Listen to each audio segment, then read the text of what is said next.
ಕಂಡರು ಕಾಣದಾಗಿರುವೆ. ಕಣ್ಣ ಮುಚ್ಚಲೇ ಆಟ ಆಡುತ್ತಿರುವೆ, ನಿನ್ನ ಕಾಣಲೆಂದು ನಾನು ಹುಡುಕುತ್ತಿರುವೆ.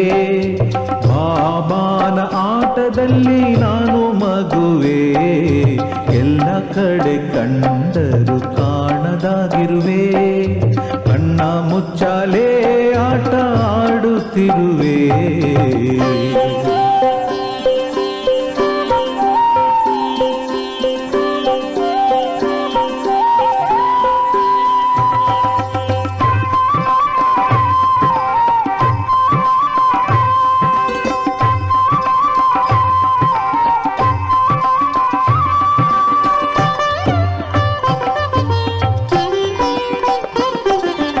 ಎಲ್ಲೆಲ್ಲೂ ಕಾಣುತ್ತಿದೆ ನಿನ್ನ ರೂಪ, ಕಂಡರು ಕಾಣುವುದು ಅಪರೂಪ.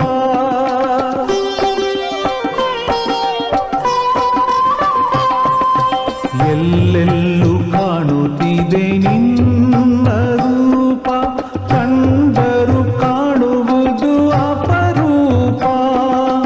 ಎಲ್ಲೆಲ್ಲೂ ಬೆಳಗುತ್ತಿದೆ ನಿನ್ನ ದೀಪ, ಬೆಳಕನ್ನು ಹಿಡಿಯುವುದೇ ಪುಟ್ಟ ಪಾಪ. ಎಲ್ಲ ಕಡೆ ಕಂಡರು ಕಾಣದಾಗಿರುವೆ, ಕಣ್ಣ ಮುಚ್ಚಾಲೆ ಆಟ ಆಡುತ್ತಿರುವೆ.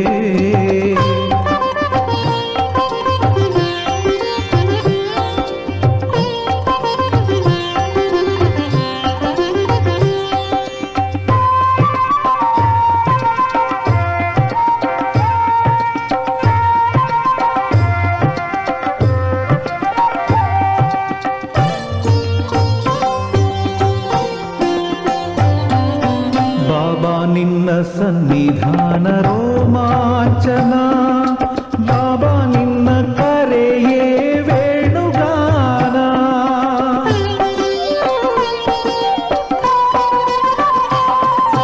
ಬಾಬಾ ನಿನ್ನ ಸನ್ನಿಧಾನ ರೋಮಾಂಚನ, ಬಾಬಾ ನಿನ್ನ ಕರೆಯೇ ವೇಣುಗಾನ. ಬಾಬಾ ನಿನ್ನ ಗುಣಗಾನ ಮನದ ಧ್ಯಾನ, ಎಂದೆಂದು ನಮಗೆಲ್ಲ ಅಮೃತ ಪಾನ. ಎಲ್ಲ ಕಡೆ ಕಂಡರು ಕಾಣದಾಗಿರುವೆ, ಕಣ್ಣ ಮುಚ್ಚಾಲೆ ಆಟ ಆಡುತ್ತಿರುವೆ.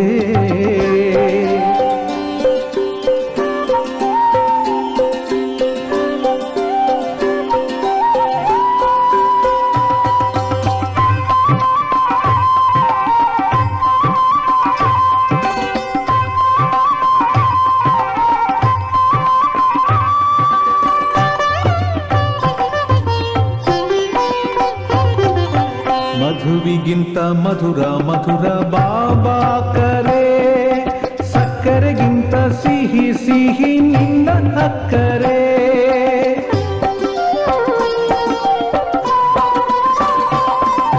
ಮಧುವಿಗಿಂತ ಮಧುರ ಮಧುರ ಬಾಬಾ ಕರೆ, ಸಕ್ಕರೆಗಿಂತ ಸಿಹಿ ಸಿಹಿ ನಿನ್ನ ಅಕ್ಕರೆ.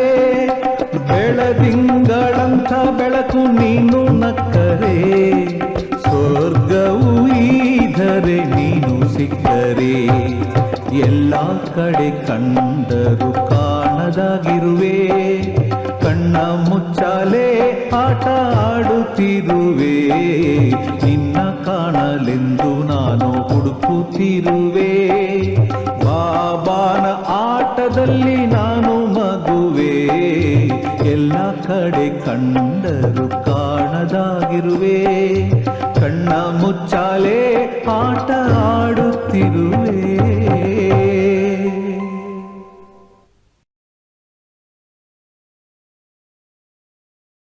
ಓಂ ಶಾಂತಿ. 4/7/2026. ಪ್ರಾರ್ಥ ಮುರುಳಿ.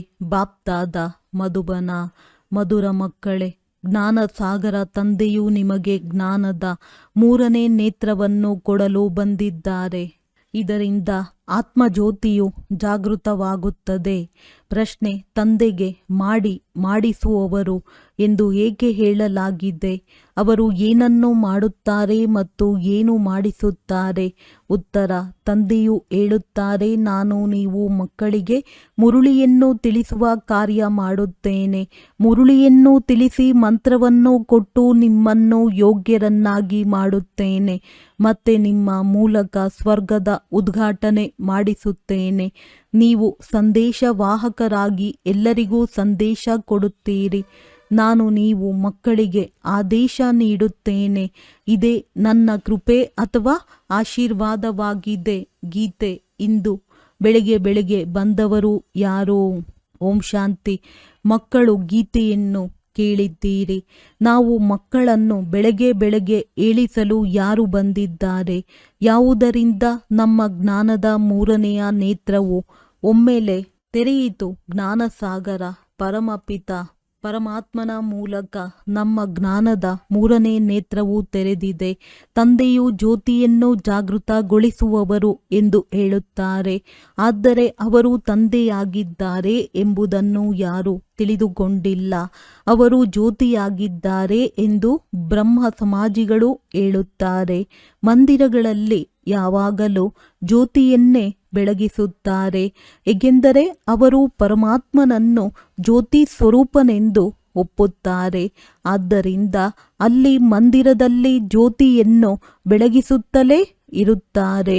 ವಾಸ್ತವದಲ್ಲಿ ತಂದೆಯು ಯಾವುದೇ ಬೆಂಕಿ ಪೊಟ್ಟಣದಿಂದ ಜ್ಯೋತಿಯನ್ನು ಬೆಳಗಿಸುವುದಿಲ್ಲ.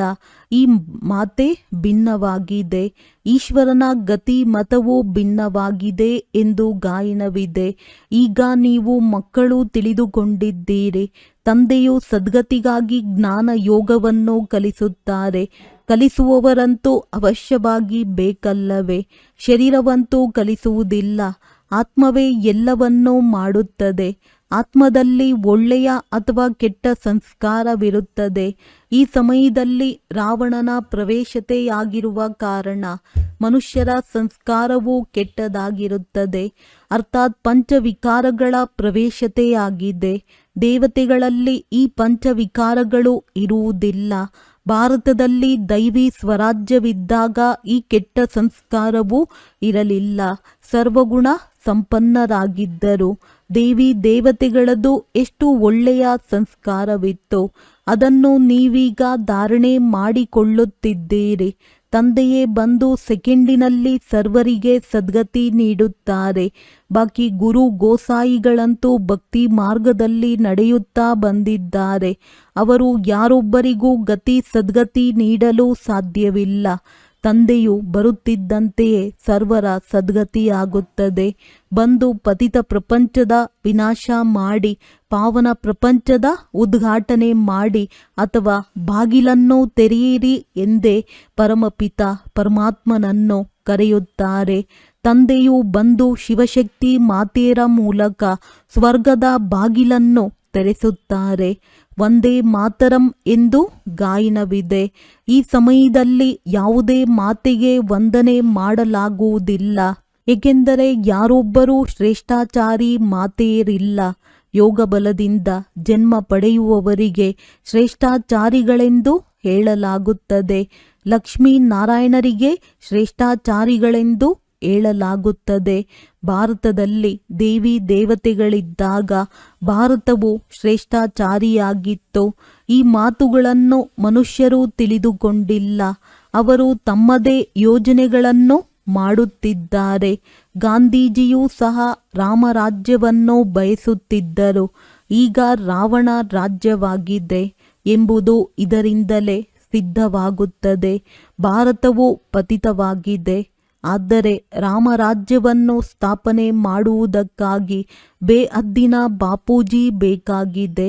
ಅವರೇ ರಾಮರಾಜ್ಯದ ಸ್ಥಾಪನೆ ಮತ್ತು ರಾವಣ ರಾಜ್ಯದ ವಿನಾಶ ಮಾಡುವರು. ರಾವಣ ರಾಜ್ಯಕ್ಕೆ ಈಗ ಬೆಂಕಿ ಬೀಳಲಿದೆ ಎಂದು ಮಕ್ಕಳಿಗೆ ತಿಳಿದಿದೆ. ಎಲ್ಲ ಆತ್ಮರು ಅಜ್ಞಾನ ಅಂಧಕಾರದಲ್ಲಿ ಮಲಗಿದ್ದಾರೆ. ನೀವು ತಿಳಿದುಕೊಂಡಿದ್ದೀರಿ, ನಾವು ಸಹ ಮಲಗಿದ್ದೆವು. ತಂದೆಯು ಬಂದು ಜಾಗೃತ ಮಾಡುತ್ತಾರೆ. ಈಗ ಭಕ್ತಿಯ ರಾತ್ರಿಯು ಮುಕ್ತಾಯವಾಗಿದೆ. ದಿನವು ಪ್ರಾರಂಭವಾಗುತ್ತದೆ. ರಾತ್ರಿಯು ಮುಗಿದು ಈಗ ಹಗಲಾಗುತ್ತಿದೆ. ತಂದೆಯು ಸಂಗಮದಲ್ಲಿ ಬಂದಿದ್ದಾರೆ. ಮಕ್ಕಳಿಗೆ ದಿವ್ಯ ದೃಷ್ಟಿ ಮತ್ತು ಜ್ಞಾನದ 3ನೇ ನೇತ್ರವನ್ನು ಕೊಡುತ್ತಾರೆ. ಇದರಿಂದ ನೀವು ಇಡೀ ವಿಶ್ವವನ್ನು ಅರಿತುಕೊಂಡಿದ್ದೀರಿ. ನಿಮ್ಮ ಬುದ್ಧಿಯಲ್ಲಿ ಕುಳಿತಿದೆ, ಇದು ಮಾಡಲ್ಪಟ್ಟ ಅವಿನಾಶಿ ನಾಟಕವಾಗಿದೆ. ಇದು ಸುತ್ತುತ್ತಲೇ ಇರುತ್ತದೆ. ನೀವೀಗ ಎಷ್ಟೊಂದು ಜಾಗೃತರಾಗಿದ್ದೀರಿ. ಇಡೀ ಪ್ರಪಂಚವೂ ಮಲಗಿದೆ. ಈಗ ನೀವು ಮಕ್ಕಳಿಗೆ ಇಡೀ ವಿಶ್ವದ ಆದಿ, ಮಧ್ಯ, ಅಂತ್ಯ, ಮೂಲವತನ, ಸೂಕ್ಷ್ಮವತನ, ಸ್ಥೂಲವತನದ ಬಗ್ಗೆ ತಿಳಿದಿದೆ. ಇಡೀ ಪ್ರಪಂಚವು ಕುಂಭಕರ್ಣನ ಅಜ್ಞಾನ ನಿದ್ರೆಯಲ್ಲಿ ಮಲಗಿದೆ. ಪತಿತ ಪಾವನ ಯಾರೆಂಬುದು ಯಾರಿಗೂ ತಿಳಿದಿಲ್ಲ. ಏ ಪತಿತ ಪಾವನ, ಬನ್ನಿ ಎಂದು ಕರೆಯುತ್ತಾರೆ. ಆದರೆ ಸೃಷ್ಟಿಯ ಆದಿ, ಮಧ್ಯ, ಅಂತ್ಯದ ರಹಸ್ಯವನ್ನು ತಿಳಿಸಿ ಎಂದು ಹೇಳುವುದಿಲ್ಲ. ತಂದೆಯು ಹೇಳುತ್ತಾರೆ, ನೀವು ಈ ಸೃಷ್ಟಿ ಚಕ್ರವನ್ನು ತಿಳಿದುಕೊಳ್ಳುವುದರಿಂದಲೇ ಚಕ್ರವರ್ತಿ ರಾಜರಾಗುತ್ತೀರಿ. ನೆನಪಿನಿಂದಲೇ ಪಾವನರಾಗುತ್ತೀರಿ. ಇದು ಸಹ ನಿಮಗೆ ತಿಳಿದಿದೆ. ವಿನಾಶವು ಸನ್ಮುಖದಲ್ಲಿ ನಿಂತಿದೆ. ಯುದ್ಧವು ಆಗಲಿದೆ. ಆದರೆ ಯಾವುದೇ ಕೌರವರ ಪಾಂಡವರ ಯುದ್ಧವಾಗಲಿಲ್ಲ. ಪಾಂಡವರು ಯಾರಾಗಿದ್ದರೂ ಇದು ಸಹ ಯಾರಿಗೂ ತಿಳಿದಿಲ್ಲ. ಇಲ್ಲಿ ಸೈನ್ಯ ಇತ್ಯಾದಿಗಳ ಮಾತಿಲ್ಲ. ನಿಮ್ಮ ಕಡೆ ಸಾಕ್ಷಾತ್ ಪಾರಲೌಕಿಕ ಪರಮಪಿತನಿದ್ದಾರೆ. ಆ ತಂದೆಯಿಂದಲೇ ಆಸ್ತಿಯೂ ಸಿಗುತ್ತದೆ. ನೀವು ಇದನ್ನು ಅರಿತಿದ್ದೀರಿ. ಕೃಷ್ಣನ ಆತ್ಮವು 84 ಜನ್ಮಗಳನ್ನು ತೆಗೆದುಕೊಂಡು ಈಗ ಪುನಃ ತಂದೆಯಿಂದ ಆಸ್ತಿಯನ್ನು ತೆಗೆದುಕೊಳ್ಳುತ್ತಿದೆ. ವಿಶ್ವದ ಚರಿತ್ರೆ ಭೂಗೋಳವು ಪುನರಾವರ್ತನೆ ಆಗುತ್ತಿದೆ. ಈಗ ನೀವು ಮಕ್ಕಳು ವಿನಾಶಕ್ಕೆ ಮೊದಲೇ ಸತೋಪ್ರಧಾನರಾಗಬೇಕಾಗಿದೆ. ಗೃಹಸ್ಥ ವ್ಯವಹಾರದಲ್ಲಿರುತ್ತಾ ಕಮಲ ಪುಷ್ಪ ಸಮಾನ ಪವಿತ್ರರಾಗಿರಬೇಕಾಗಿದೆ. ಭಗವಾನು ವಾಚ ಗೃಹಸ್ಥ ವ್ಯವಹಾರದಲ್ಲಿರುತ್ತಾ ಇದೊಂದು ಜನ್ಮ ಪವಿತ್ರರಾಗಿರಿ ಎಂದು ಗಾಯನವಿದೆ. ಕಳೆದದ್ದು ಕಳೆದು ಹೋಯಿತು. ಇದಂತೂ ಡ್ರಾಮಾದಲ್ಲಿ ನಿಗದಿಯಾಗಿದೆ. ಸೃಷ್ಟಿಯು ಸತೋಪ್ರಧಾನವಾಗಲೇಬೇಕಾಗಿದೆ. ಇದು ಡ್ರಾಮಾದ ಪೂರ್ವ ನಿಶ್ಚಿತವಾಗಿದೆ. ಈಶ್ವರನ ಲೀಲೆಯೆಲ್ಲ ಡ್ರಾಮಾದ ಲೀಲೆಯೂ ಹೀಗೆ ಮಾಡಲ್ಪಟ್ಟಿದೆ. ಅದನ್ನು ತಂದೆಯು ತಿಳಿಸುತ್ತಾರೆ. ಅರ್ಧಕಲ್ಪವು ಮುಗಿದ ನಂತರ ತಂದೆಯು ಬರುತ್ತಾರೆ. ತಂದೆಯು ತಿಳಿಸುತ್ತಾರೆ, ಯಾವಾಗ ರಾತ್ರಿಯು ಮುಗಿದು ದಿನವು ಆರಂಭವಾಗುತ್ತದೆಯೋ ಆಗಲೇ ನಾನು ಬರುತ್ತೇನೆ. ಶಿವರಾತ್ರಿ ಎಂದು ಹೇಳುತ್ತಾರಲ್ಲವೇ? ಶಿವನ ಪೂಜಾರಿಗಳು ಶಿವರಾತ್ರಿಯನ್ನು ಆಚರಿಸುತ್ತಾರೆ. ಆದರೆ ಸರ್ಕಾರವಂತೂ ರಜಾ ದಿನವನ್ನು ನಿಲ್ಲಿಸಿಬಿಟ್ಟಿದೆ. ಕೊನೆ ಪಕ್ಷ 1 ತಿಂಗಳಾದರೂ ರಜದಿನಗಳನ್ನು ಘೋಷಿಸಬೇಕು. ಶಿವತಂದೆಯು ಸರ್ವರ ಸದ್ಗತಿ ಮಾಡುವವರಾಗಿದ್ದಾರೆ. ಅವರೇ ಸರ್ವರ ದುಃಖಹರ್ತ ಸುಖಕರ್ತನಾಗಿದ್ದಾರೆ ಎಂಬುದು ಯಾರಿಗೂ ತಿಳಿದಿಲ್ಲ. ಅವರ ಜಯಂತಿಯನ್ನಂತೂ ಬಹಳ ವಿಜೃಂಭಣೆಯಿಂದ 1 ತಿಂಗಳವರೆಗೆ ಎಲ್ಲ ಧರ್ಮದವರು ಆಚರಿಸಬೇಕಾಗಿದೆ. ಏಕೆಂದರೆ ವಿಶೇಷವಾಗಿ ತಂದೆಯು ಬಂದು ಭಾರತಕ್ಕೆ ಸದ್ಗತಿ ನೀಡುತ್ತಾರೆ. ಭಾರತವು ಸ್ವರ್ಗವಾಗಿದ್ದಾಗ ದೇವಿ ದೇವತೆಗಳ ರಾಜ್ಯವಿತ್ತು. ಆ ಸಮಯದಲ್ಲಿ ಮತ್ಯಾವುದೇ ಧರ್ಮವಿರಲಿಲ್ಲ. ದೇವತೆಗಳು ವಿಶ್ವದ ಮಾಲೀಕರಾಗಿದ್ದರು. ಯಾವುದೇ ವಿಭಜನೆ ಇರಲಿಲ್ಲ. ಆದ್ದರಿಂದ ಹೇಳಲಾಗುತ್ತದೆ, ಅಟಲ ಅಖಂಡ ಸುಖ ಶಾಂತಿ ಸಂಪತ್ತಿನ ದೈವಿ ರಾಜ್ಯವನ್ನು ಪುನಃ ನಾವು ಪ್ರಾಪ್ತಿ ಮಾಡಿಕೊಳ್ಳುತ್ತಿದ್ದೇವೆ. ಬೇಅದ್ದಿನ ತಂದೆಯಿಂದ ಬೇಅದ್ದಿನ ಆಸ್ತಿಯು 5000 ವರ್ಷಗಳ ಮೊದಲು ಸಿಕ್ಕಿತ್ತು. ಸೂರ್ಯವಂಶಿ ಚಂದ್ರವಂಶಿಯರ ರಾಜ್ಯದಲ್ಲಿ ದುಃಖದ ಹೆಸರು ಇರಲಿಲ್ಲ. ಅದಕ್ಕಾಗಿಯೇ ರಾಮರಾಜ ರಾಮ ಪ್ರಜೆ ಎಂದು ಗಾಯನವಿದೆ. ಅಲ್ಲಿ ಯಾವುದೇ ಅಧರ್ಮದ ಮಾತಿರುವುದಿಲ್ಲ. ತಂದೆಯು ನಿಮಗೆ ಬ್ರಹ್ಮ ಮತ್ತು ವಿಷ್ಣುವಿನ ಬಗ್ಗೆ ತಿಳಿಸಿದ್ದಾರೆ. ಇವರಿಬ್ಬರಿಗೂ ಪರಸ್ಪರ ಏನು ಸಂಬಂಧವಿದೆ ಎಂದು. ವಿಷ್ಣುವಿನ ನಾಭಿ ಕಮಲದಿಂದ ಬ್ರಹ್ಮನು ಹೊರಬಂದನು. ಇದು ಎಂತಹ ಅದ್ಭುತ ಚಿತ್ರವನ್ನು ಮಾಡಿದ್ದಾರೆ. ತಂದೆಯು ತಿಳಿಸುತ್ತಾರೆ, ಈ ಲಕ್ಷ್ಮೀನಾರಾಯಣರೇ ಅಂತ್ಯದಲ್ಲಿ ಬಂದು ಬ್ರಹ್ಮ ಸರಸ್ವತಿ ಜಗದಂಬ ಜಗತ್ಪಿತನಾಗಿದ್ದಾರೆ. ಇವರಿಬ್ಬರೂ ಪುನಃ ವಿಷ್ಣು ಅರ್ಥಾತ್ ಲಕ್ಷ್ಮೀನಾರಾಯಣನಾಗುತ್ತಾರೆ. ತಂದೆಯು ತಿಳಿಸುತ್ತಾರೆ, ಯಾವುದೆಲ್ಲ ಚಿತ್ರಗಳನ್ನು ನೋಡುತ್ತೀರೋ ಇದರಲ್ಲಿ ಯಾವುದು ಯಥಾರ್ಥವಲ್ಲ. ಶಿವನ ದೊಡ್ಡ ಚಿತ್ರವನ್ನು ತೋರಿಸುತ್ತಾರೆ. ಅದು ಸಹ ಅಯಥಾರ್ಥವಾಗಿದೆ. ಭಕ್ತಿಯ ಕಾರಣ ದೊಡ್ಡ ಗಾತ್ರದಲ್ಲಿ ಮಾಡಿದ್ದಾರೆ. ಇಲ್ಲದಿದ್ದರೆ ಬಿಂದುವಿಗೆ ಹೇಗೆ ಪೂಜೆ ಮಾಡುವುದು? ಮತ್ತೆ ಬ್ರಹ್ಮ ವಿಷ್ಣು ಶಂಕರನ ಬಗ್ಗೆಯೂ ತಿಳಿದುಕೊಂಡಿಲ್ಲ. ತ್ರಿಮೂರ್ತಿ ಬ್ರಹ್ಮ ಎಂದು ಹೇಳುತ್ತಾರೆ. ಬ್ರಹ್ಮನ ಮೂಲಕ ಸ್ಥಾಪನೆ, ವಿಷ್ಣುವಿನ ಮೂಲಕ ಪಾಲನೆ ಎಂಬುದನ್ನು ಹೇಳುತ್ತಾರೆ. ಆದರೆ ಬ್ರಹ್ಮನಂತೂ ಸ್ಥಾಪನೆ ಮಾಡುವುದಿಲ್ಲ. ಬ್ರಹ್ಮನು ಸ್ವರ್ಗದ ಸ್ಥಾಪನೆ ಮಾಡುವರೇ? ಇಲ್ಲ, ಪರಮಪಿತ ಪರಮಾತ್ಮನೇ ಸ್ಥಾಪನೆ ಮಾಡುತ್ತಾರೆ. ಈ ಆತ್ಮವಂತೂ ಪತಿತನಾಗಿದೆ. ಇವರಿಗೆ ವ್ಯಕ್ತ ಬ್ರಹ್ಮನೆಂದು ಹೇಳಲಾಗುತ್ತದೆ. ಇದೇ ಆತ್ಮವು ಪಾವನವಾಗಿ ಮತ್ತೆ ಹೊರಟು ಹೋಗುವುದು. ನಂತರ ಸತ್ಯಯುಗದಲ್ಲಿ ಇವರೇ ನಾರಾಯಣನಾಗುತ್ತಾರೆ. ಅಂದ ಮೇಲೆ ಪ್ರಜಾಪಿತ ಬ್ರಹ್ಮನೋ ಅವಶ್ಯವಾಗಿ ಇಲ್ಲಿಯೇ ಬೇಕಲ್ಲವೇ? ಆದರೆ ಚಿತ್ರವನ್ನು ಅಲ್ಲಿ ತೋರಿಸಿದ್ದಾರೆ. ಹೇಗೆ ವಾಸ್ತವದಲ್ಲಿ ಈ ಜ್ಞಾನದ ಅಲಂಕಾರಗಳು ನಿಮ್ಮದಾಗಿವೆ. ಆದರೆ ವಿಷ್ಣುವಿಗೆ ತೋರಿಸಿದ್ದಾರೆ. ನೌದಾ ಭಕ್ತಿಯಲ್ಲಿಯೂ ಸಾಕ್ಷಾತ್ಕಾರವಾಗುತ್ತದೆ. ಮೀರಾಳ ಹೆಸರಿನ ಗಾಯನವಿದೆಯಲ್ಲವೇ? ಪುರುಷನಲ್ಲಿ ಮೊಟ್ಟ ಮೊದಲನೇ ಭಕ್ತ ನಾರದನೆಂದು, ಮಾತೆಯರಲ್ಲಿ ಮೀರಾ ಎಂದು ಗಾಯನವಿದೆ. ನೀವೀಗ ನಾರಾಯಣ ಅಥವಾ ಲಕ್ಷ್ಮಿಯನ್ನು ವರಿಸುವುದಕ್ಕಾಗಿ ಈ ಜ್ಞಾನ ಕೇಳುತ್ತಿದ್ದೀರಿ. ನಿಮ್ಮದೇ ಸ್ವಯಂವರವಾಗುತ್ತದೆ. ಸಭೆಯಲ್ಲಿ ಬಂದು ನಾನು ಲಕ್ಷ್ಮಿಯನ್ನು ವರಿಸಬಲ್ಲನೆ ಎಂದು ನಾರದನು ಕೇಳಿದನೆಂದು ತೋರಿಸುತ್ತಾರೆ. ನೀವೀಗ ಲಕ್ಷ್ಮಿಯನ್ನು ವರಿಸಲು ಯೋಗ್ಯರಾಗುತ್ತಿದ್ದೀರಿ. ಬಾಕಿ ಅವೆಲ್ಲವೂ ಭಕ್ತಿ ಮಾರ್ಗದ ಕಥೆಗಳಾಗಿವೆ. ತಂದೆಯು ಸತ್ಯ ಮಾತನ್ನು ತಿಳಿಸುತ್ತಾರೆ. ಲಕ್ಷ್ಮಿ ಇರುವುದು ಸತ್ಯಯುಗದಲ್ಲಿ, ನಾರದ ಭಕ್ತನಿರುವುದು ದ್ವಾಪರದಲ್ಲಿ. ಅಂದ ಮೇಲೆ ನಾರದನು ಸತ್ಯಯುಗದಲ್ಲಿ ಎಲ್ಲಿಂದ ಬಂದನು? ರಾಧೆ ಕೃಷ್ಣನಿಗೆ ಸ್ವಯಂವರದ ನಂತರ ಲಕ್ಷ್ಮೀನಾರಾಯಣ ಎಂದು ಹೆಸರಿಡಲಾಗುತ್ತದೆ. ಇದನ್ನು ಸಹ ಭಾರತವಾಸಿಗಳು ತಿಳಿದುಕೊಂಡಿಲ್ಲ. ಎಷ್ಟು ಅಜ್ಞಾನ ಅಂಧಕಾರವಿದೆ. ತಂದೆಯು ಕಲ್ಯಾಣಕಾರಿಯಾಗಿದ್ದಾರೆ.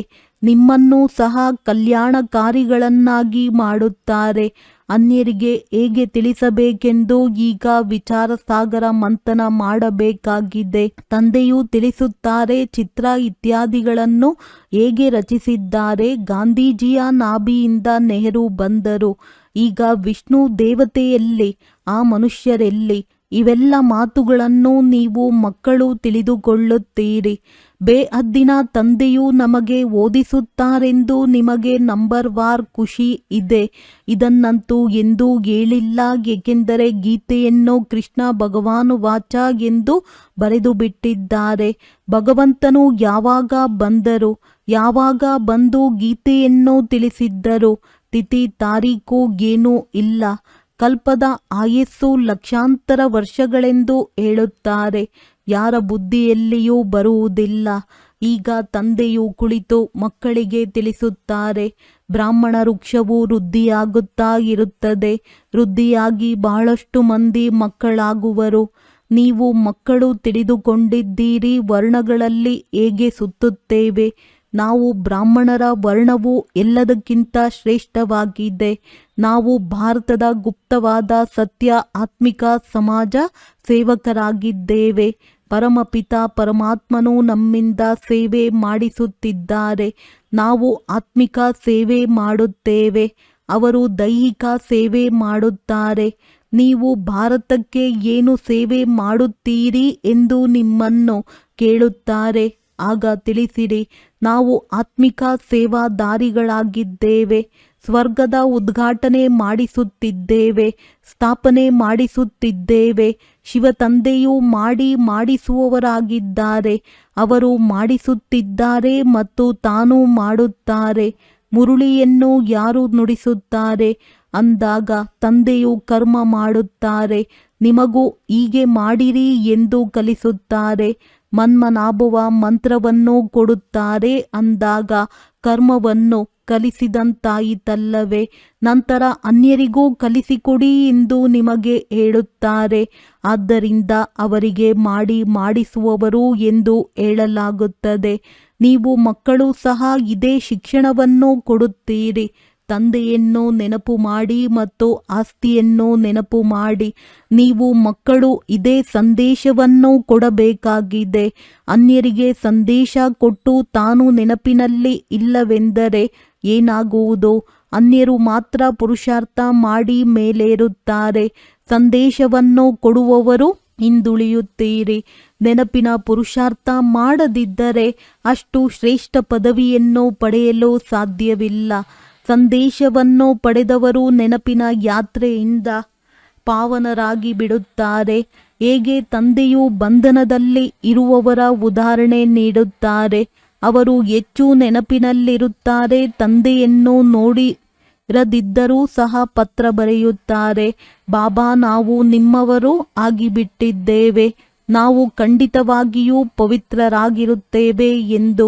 ನೀವು ಮಕ್ಕಳಿಗೆ ತಂದೆಯ ಜೊತೆ ಪ್ರೀತಿ ಬುದ್ಧಿ ಇದೆ.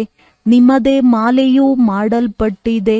ವಿಷ್ಣುವಿನ ಮಾಲೆ ಮತ್ತು ರುದ್ರಾಕ್ಷಿ ಮಾಲೆಯಲ್ಲಿ ಮೇಲೆ ಜೋಡಿ ಮಣಿಗಳಿವೆ. ಮಾಲೆಯನ್ನು ಕೈಗೆತ್ತಿಕೊಂಡ ಕೂಡಲೇ ಮೊದಲು ಹೂವು ಮತ್ತು 2 ಮಣಿಗಳು ಕೈಗೆ ಬರುತ್ತವೆ. ಅದಕ್ಕೆ ನಮಸ್ಕರಿಸುತ್ತಾರೆ. ಅದರ ನಂತರ ಇಡೀ ಮಾಲೆಯನ್ನು ಜಪಿಸುತ್ತಾರೆ. ನೀವು ಭಾರತವನ್ನು ಸ್ವರ್ಗವನ್ನಾಗಿ ಮಾಡುತ್ತಿದ್ದೀರಿ. ಆದ್ದರಿಂದ ಈ ಮಾಲೆಯು ನಿಮ್ಮದೇ ನೆನಪಾರ್ಥವಾಗಿದೆ. ತಂದೆಯು ಈ ಗೀತಾ ಜ್ಞಾನ ಯಜ್ಞವನ್ನು ರಚಿಸಿದ್ದಾರೆ. ಇದರಲ್ಲಿ ಇಡೀ ಹಳೆಯ ಪ್ರಪಂಚವೇ ಸ್ವಾಹ ಆಗುವುದು. ತಂದೆಯು ಅತಿ ಪ್ರಿಯನಾಗಿದ್ದಾರೆ. ನಿಮಗೆ ಭವಿಷ್ಯ 21 ಜನ್ಮಗಳಿಗಾಗಿ ಸದಾ ಸುಖದ ಆಸ್ತಿಯನ್ನು ಕೊಡುತ್ತಾರೆ. ಯಾರು ಕಲ್ಪದ ಹಿಂದೆ ಡ್ರಾಮಾದ ಅನುಸಾರ ಬಂದು ಆಸ್ತಿಯನ್ನು ತೆಗೆದುಕೊಂಡಿದ್ದಾರೆಯೋ ಅವರು ಅವಶ್ಯವಾಗಿ ಬರುತ್ತಾರೆ. ತಂದೆಯು ತಿಳಿಸುತ್ತಾರೆ, ಮಕ್ಕಳೇ, ಸುಖಧಾಮದಲ್ಲಿ ಹೋಗಬೇಕೆಂದರೆ ಪವಿತ್ರರಾಗಿರಿ. ನನ್ನನ್ನು ನೆನಪು ಮಾಡಿರಿ. ಬಾಬಾ ಕೃಪೆ ಮಾಡಿ ಸಹಾಯ ಮಾಡಿ ಎಂದು ಏನನ್ನೂ ಬೇಡಬಾರದು.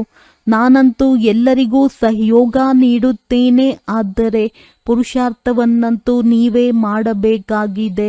ಇಲ್ಲಿ ಆಶೀರ್ವಾದದ ಮಾತಿಲ್ಲ. ಕೇವಲ ನನ್ನೊಬ್ಬನನ್ನೇ ನೆನಪು ಮಾಡಿರಿ. ನೆನಪು ಮಾಡುವುದು ನಿಮ್ಮ ಕರ್ತವ್ಯವಾಗಿದೆ.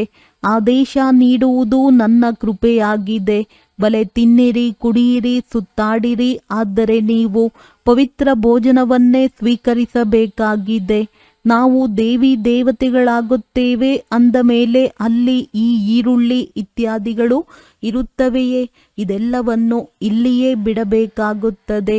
ಈ ಪದಾರ್ಥಗಳು ಅಲ್ಲಿರುವುದಿಲ್ಲ. ಬೀಜವೇ ಇರುವುದಿಲ್ಲ. ಹೇಗೆ ಸತ್ಯುವುದಲ್ಲಿ ಕಾಯಿಲೆ ಇತ್ಯಾದಿಗಳು ಇರುವುದಿಲ್ಲ. ಈಗ ನೋಡಿ ಎಷ್ಟೊಂದು ಕಾಯಿಲೆಗಳು ಬಂದು ಬಿಟ್ಟಿವೆ. ಅಲ್ಲಿ ತಮೋಗುಣಿಯಾದ ಯಾವುದೇ ವಸ್ತುವಿರುವುದಿಲ್ಲ. ಪ್ರತಿಯೊಂದು ವಸ್ತು ಸತೋ ಪ್ರಧಾನವಾಗಿ ಇರುತ್ತದೆ. ಇಲ್ಲಿ ನೋಡಿ ಮನುಷ್ಯರು ಎಂತೆಂತಹ ಪದಾರ್ಥಗಳನ್ನು ತಿನ್ನುತ್ತಾರೆ. ಈಗ ತಂದೆ ಮಕ್ಕಳಿಗೆ ತಿಳಿಸುತ್ತಾರೆ, ನನ್ನನ್ನು ನೆನಪು ಮಾಡಿರಿ ಮತ್ತು ಎಲ್ಲ ಸಂಘಗಳನ್ನು ಬಿಟ್ಟು ನನ್ನ ಸಂಘ ಮಾಡಿರಿ.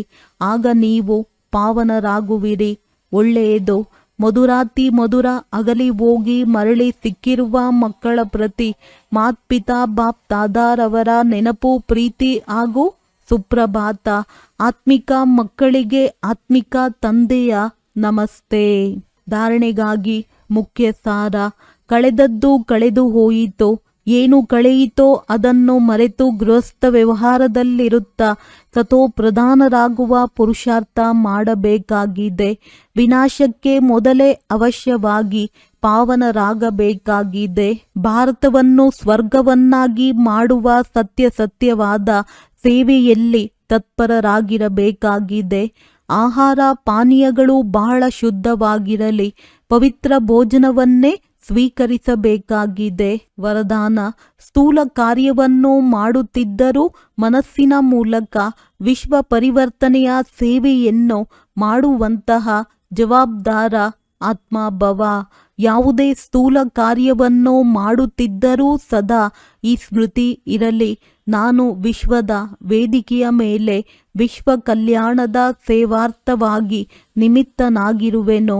ನಾನು ನನ್ನ ಶ್ರೇಷ್ಠ ಮನಸ್ಸಿನ ಮೂಲಕ ವಿಶ್ವ ಪರಿವರ್ತನೆಯ ಕಾರ್ಯದ ಬಹಳ ದೊಡ್ಡ ಜವಾಬ್ದಾರಿಯು ಸಿಕ್ಕಿರುವುದು. ಈ ಸ್ಮೃತಿಯಲ್ಲಿ ಆಲಸ್ಯವೂ ಸಮಾಪ್ತಿಯಾಗುತ್ತದೆ ಹಾಗೂ ಸಮಯವೂ ವ್ಯರ್ಥವಾಗುವುದರಿಂದ ಉಳಿತಾಯ ಆಗಿಬಿಡುತ್ತದೆ. ಒಂದೊಂದು ಕ್ಷಣವನ್ನು ಅಮೂಲ್ಯವೆಂದು ತಿಳಿದುಕೊಂಡು ಅದನ್ನು ವಿಶ್ವ ಕಲ್ಯಾಣದ ಅಥವಾ ಜಡ ಚೈತನ್ಯವನ್ನು ಪರಿವರ್ತನೆ ಮಾಡುವ ಕಾರ್ಯದಲ್ಲಿ ಸಫಲ ಮಾಡುತ್ತಾ ಇರುತ್ತೀರಿ. ಸ್ಲೋಗನ್: ಈಗ ಯೋಧರಾಗುವುದಕ್ಕೆ ಬದಲಾಗಿ ನಿರಂತರ ಯೋಗಿ ಆಗಿರಿ. ಅವ್ಯಕ್ತ ಸೂಚನೆ: ಜ್ವಾಲಾ ಸ್ವರೂಪ ಸ್ಥಿತಿಯಲ್ಲಿರುತ್ತಾ ಶಕ್ತಿಶಾಲಿ ನೆನಪಿನ ಅನುಭವ ಮಾಡಿ. ಹೇಗೆ ದುಃಖಿ ಆತ್ಮರ ಮನಸ್ಸಿನಲ್ಲಿ ಈಗ ವಿನಾಶವಾಗಲಿ ಎನ್ನುವ ಧ್ವನಿ ಎದ್ದೇಳುತ್ತಿದೆ, ಹಾಗೆಯೇ ನೀವು ವಿಶ್ವ ಕಲ್ಯಾಣಕಾರಿ ಆತ್ಮರ ಮನಸ್ಸಿನಲ್ಲಿ ಈಗ ಬೇಗನೆ ಸರ್ವರ ಕಲ್ಯಾಣವಾಗಲಿ ಎನ್ನುವ ಸಂಕಲ್ಪ ಉತ್ಪನ್ನವಾಗಲಿ. ಆಗಲೇ ಸಮಾಪ್ತಿಯಾಗುವುದು. ವಿನಾಶಿಕಾರಿಗಳಿಗೆ ಕಲ್ಯಾಣಕಾರಿ ಆತ್ಮರ ಸಂಕಲ್ಪದ ಸೂಚನೆ ಬೇಕಾಗಿದೆ. ಅದಕ್ಕೆ ತಮ್ಮ ಎವರೆಡಿಯಾಗುವ ಶಕ್ತಿಶಾಲಿ ಸಂಕಲ್ಪದಿಂದ ಜ್ವಾಲಾರೂಪ ಯೋಗದ ಮೂಲಕ ವಿನಾಶ ಜ್ವಾಲೆಯನ್ನು ಹೆಚ್ಚಿಸಿ. ಒಳ್ಳೆಯದು. ಓಂ ಶಾಂತಿ.